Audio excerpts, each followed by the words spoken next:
തിരുവനന്തപുരത്ത് വീണ്ടും ബോംബ് ഭീഷണി. മുഖ്യമന്ത്രിയുടെ ഓഫീസിലും ക്ലിഫ് ഹൌസിലും ബോംബ് വെച്ചതായി സന്ദേശമെത്തി. ഇമെയിൽ വഴിയാണ് ഭീഷണി സന്ദേശമെത്തിയത്. ബോംബ് സ്ക്വാഡും ഡോഗ് സ്ക്വാഡും പരിശോധിക്കുന്നു. സനിസ ശോഭാചന്ദ്രൻ വിവരങ്ങൾ നൽകും. സനിസ, എപ്പോഴായിരുന്നു ബോംബ് ഭീഷണി? ഇപ്പോൾ പരിശോധന തുടരുകയാണോ? ദിവ്യ, മുഖ്യമന്ത്രിയുടെ ഓഫീസിലും ക്ലിഫ് ഹൌസിലും വീണ്ടും ബോംബ് ഭീഷണി വന്നിരിക്കുകയാണ്. ഇമെയിൽ സന്ദേശം വഴിയാണ് ഇത്തവണയും ഈ ഒരു ബോംബ് ഭീഷണി വന്നിരിക്കുന്നത്.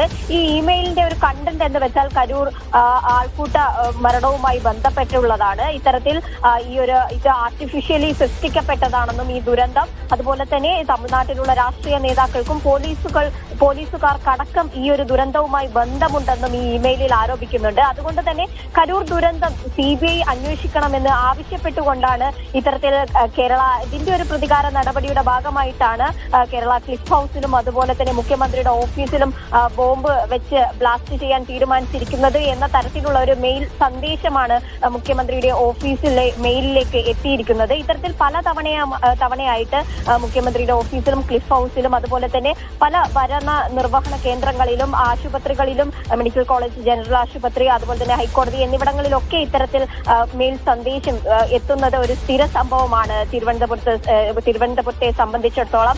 അത്തരത്തിൽ ആ കേസുകളിലൊക്കെ മുന്നേ അന്വേഷണം നടന്നു വരികയാണ്. അതിന്റെ കൂട്ടത്തിൽ ഒരു കേസ് കൂടി ഇപ്പോൾ രജിസ്റ്റർ ചെയ്തിരിക്കുകയാണ്.